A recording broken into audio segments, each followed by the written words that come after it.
ধ্বনি শোনা মাত্র যে যেমন কর্ম করছিলেন কর্মটা ওখানেই ফেলে রেখে সবাই ছুটে চলতে লাগলেন।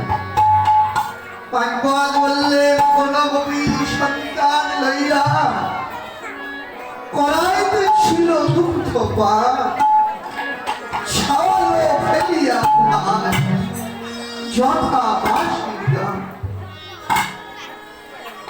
সবাই ছুটে চলছে আপন আপন কর্ম ফেলে।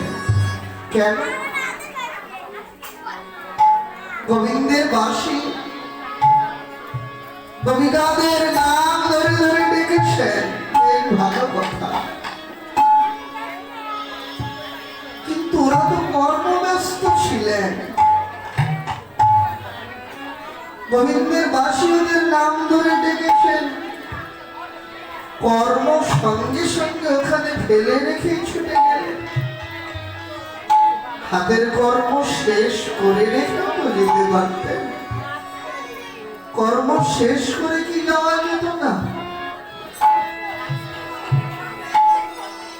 রাজপাচ্চাধ্যায়ী টিকায় ভাগবতকার বললেন, না গো, যদি কেউ মনে মনে ভাবে সাগরের দিকে দাঁড়িয়ে থেকে সাগরের জলে অবগাহন করবো আমি, কিন্তু না, সাগরে এত বড় বড় ঢেউ, ঢেউগুলো থামলে অবগাহন করে ঘরে যাও। জন্ম জন্মান্তর ধরে সাগরের তীরে দাঁড়ায় থাকলেও জীবনেও তার সাগরের জলে অবগাহন করা হবে না। কেন না? সাগরের ঢেউ কোনো দিন থামবার নয়। ভাগবতকার বললেন,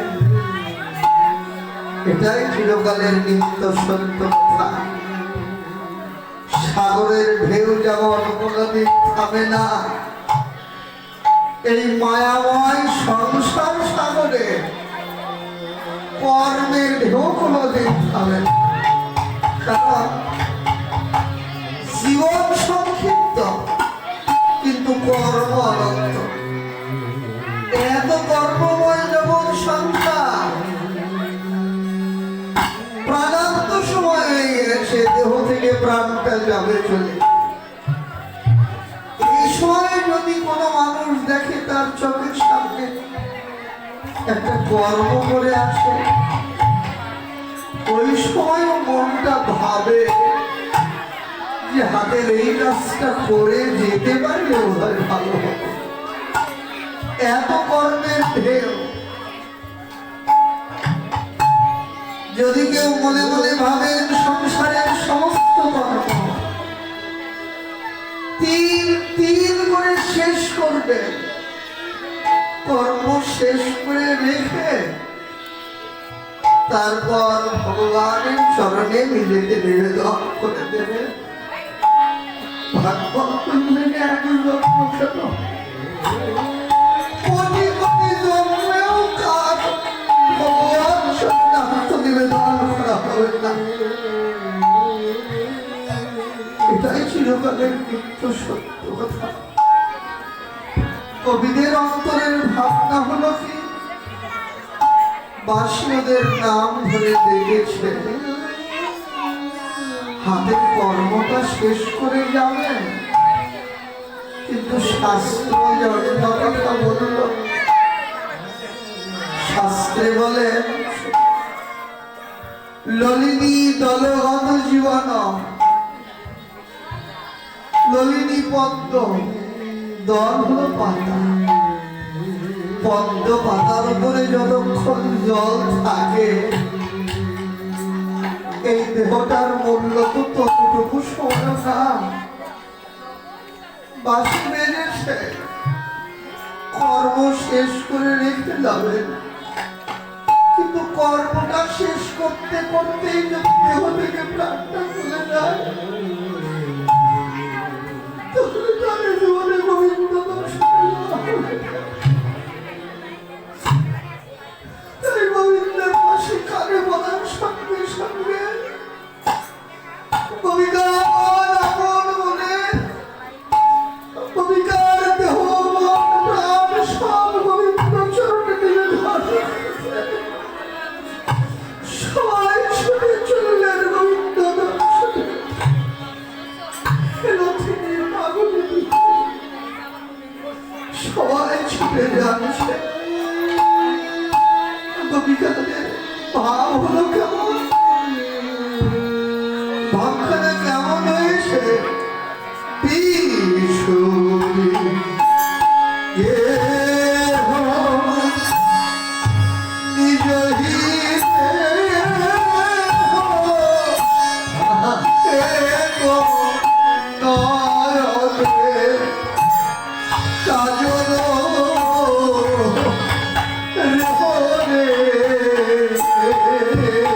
কোন কোন কবি চরণে দেবেন অলক্তা আলতা, চরণের আলতা বড় যত্ন করে নিয়ে নিজের নয়নের কাজল করে পড়তে লাগলেন। কেউ কেউ গলার হারখানা পায়ের নুপুর করে পাচ্ছে, কেউ আমার পায়ের নুপুরই গলায় হার করে পড়ছে। কোন গোপী এক কানে কুণ্ডল পরেছেন আর এক কানে কুণ্ডল পরবে। এমন সময় রবীন্দ্রের বাঁশি শুনে অমনি ভাবেই ছুটে চললেন গোবিন্দ দর্শনে। কোন কোন গোপী এক হাতে কঙ্কণ করেছেন আর এক হাতে কঙ্কণ করবার কথা কবিতার মনে সবই ভুলে গেলেন। ভাবুক বললেন, এটাই চিরকালের নিত্য সত্য কথা গো, কেবল এই কবিতার বলে কথা নয়। জন্ম জন্মান্তরের সৌভাগ্যের ফলে যদি কারো অন্তরে এমন করে কৃষ্ণ প্রেম বাসা বাঁধে, আর ওই বৃন্দাবনের ওই বংশীওয়ালার বংশীর ধ্বনি যদি কাউকে এমন করে আপন স্মরণ করে, তারও পরিণতি হবে। কারণ ভবে কৃষ্ণ প্রীতি এমনই রীতি, ভবে কৃষ্ণ প্রীতি এমনই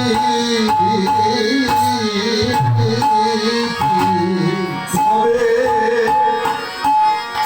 কৃষ্ণ প্রীতি এমনই রীতি, ভবে কৃষ্ণ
ছুটছেন আপন মনে গোবিন্দ দর্শনে।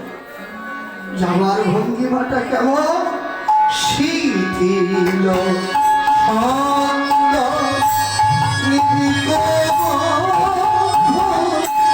বেগে ধাবত যুবতী বৃন্দরে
শিথিল শব্দ, শিথিল অর্থাৎ ঢিলা।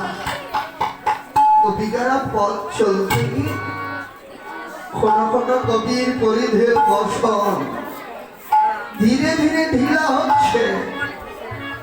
কবিকার এরা উপস্থিতি জানতে পারে। কোন কবির উত্তরীয় বসনখানা মাটিতে পড়ে গড়া করে খাচ্ছে। এই ভাবটুকু পাগলে নিগলের নেই। নদীর গন্তব্য যেমন সাগর, আর কবিকার গন্তব্য তেমনি গোবিন্দের ভূমিসিদ্ধ। সবাই ছুটে চলছে তত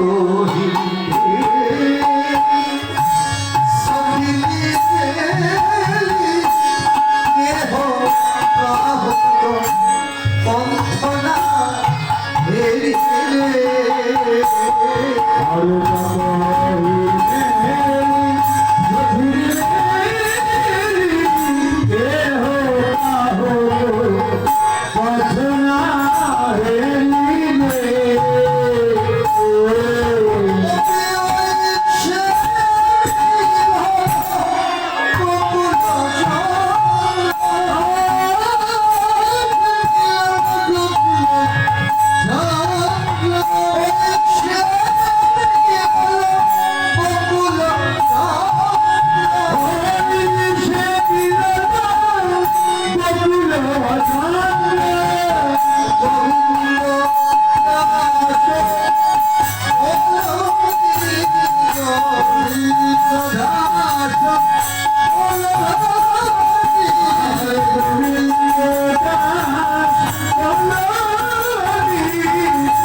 কবিতাগণ দলে দলে ছুটছেন গোবিন্দ দর্শনে।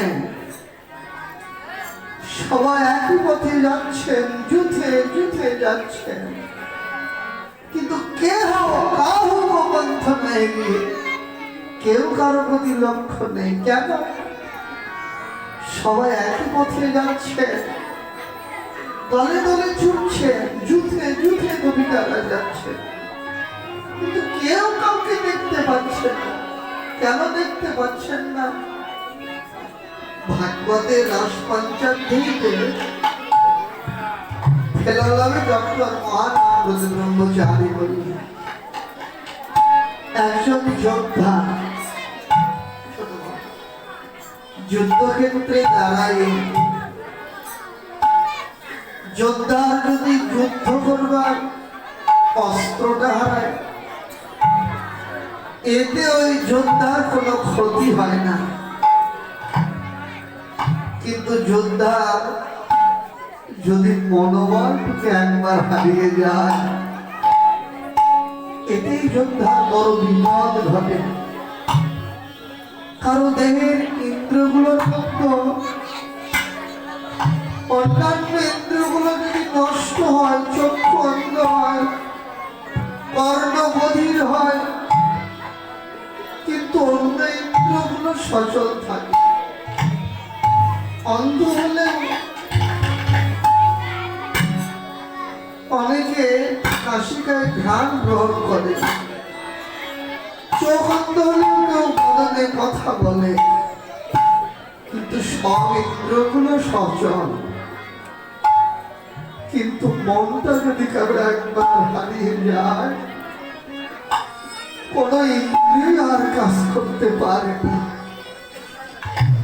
ভাগবতার বললেন, ব্রজবালাগণ গোবিন্দের বংশীধ্বনি শোনার সঙ্গে সঙ্গে ওদের দেহমন প্রাণ সব গোবিন্দ চরণে নিবেদন করে দিয়েছে, আর গোবিন্দ ওদের সব নিজের বলে গ্রহণ করে নিয়েছেন। কবিদের মন তো এখন আর কবিদের নেই, কবিদের মন গোবিন্দের চরণে নিবেদিত হয়ে গেছে। তাই একই পথে সবাই চললেও কেউ কাউকে দেখতে পাচ্ছে না। অধরে দাঁড়িয়ে ভাবুক বৈষ্ণব কবি ভাবযোগ্য দেহে ব্রজগোপিকাদের চরণে নিবেদন জানালেন, হে ব্রজবালাগণ, তোমাদের বড় সৌভাগ্যের উদয় হয়েছে গো, যাকে দেখবার জন্য কত যোগী ঋষি মুনি ধ্যানী যুগ যুগ ধরে সাধনা করে, আর তোমরা তাকে সাক্ষাৎ দর্শনে ছুটে যাচ্ছ আজকে। আমি যে একটু তোমাদের সাথে গোবিন্দ দর্শনে যাও, কিন্তু উপায় তো নেই। আমিও তোমাদের সঙ্গে যাবো, কিন্তু উপায় কি? আমার তো তোমাদের মতো যোগ্য দেহ নেই। যদি তোমাদের মতো যোগ্য দেহ থাকতো, আমিও তোমাদের সঙ্গে গোবিন্দ দর্শনে ছুটে চলতাম। কিন্তু হে ব্রজবালাগণ, তোমরা গোবিন্দ দর্শনে যাচ্ছ, যাও। তোমাদের নিকটে আমার একটাই নিবেদন, কি বলেন তোমরা যাও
করব আমার ভাগ্যে কোনো কালে হবে কিনা জানি না। তবে গোবিন্দ দর্শনের মতো যোগ্যতা না থাকে আমি তোমাদের একটু করুণা ভিক্ষা চাই। আমাকে তোমরা একটু করুণা ভিক্ষা দাও। কি করুণা? বলেন গোবিন্দ দর্শনে যেতে পারে আর না পারে, তোমরা আমাকে একটু করুণা করো। অন্য কোনো কিছু চাই না গো। কেমন অন্তরের একটু আকাঙ্ক্ষা কি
কৃষ্ণ বলে যেন শুধু কাঁদিতে পারি।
কাঁদিলে পারি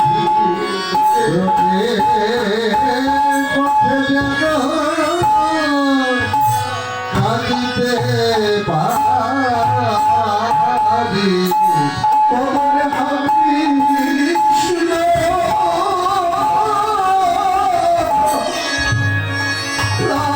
কৃষ্ণ বলে আমি বলে মধ্যে আদিতে কৃষ্ণ কৃষ্ণ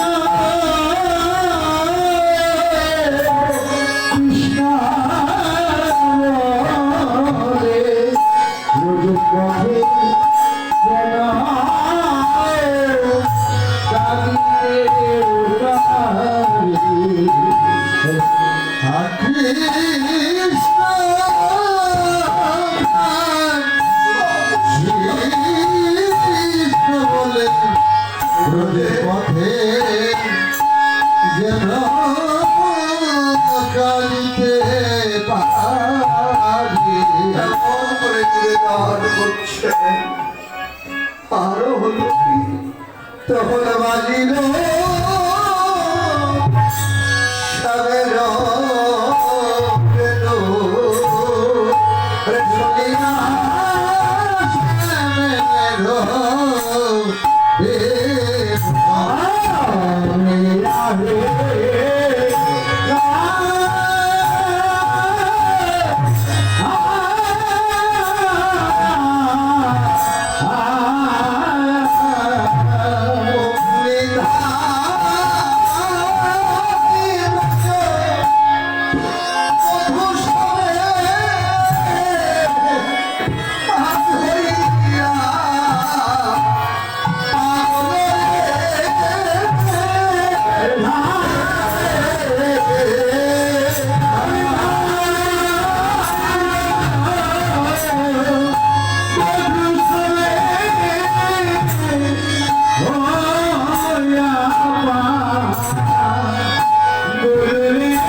সবাই ছুটে চলছে গোবিন্দের বাসি শুনে, কিন্তু কোন একজন দুর্বলা গোপী, গোপিকা কি এতটাই দুর্বলা, নিজে নিজে চলতেও পারেন না, নিজে হাঁটতেও পারেন না, ওকে ধরে তুলতে হয়, ধরে চলাতে হয়। কিন্তু গোবিন্দের বাসিতে আজকে ওই দুর্বলা গোবিন্দের নাম ধরে ডেকেছে, নিজের নাম যেমন নিজের কানে এসে পড়েছে। গোপিকা, গোপিকার মনেই নাই আমি দুর্বলা, ভগবানের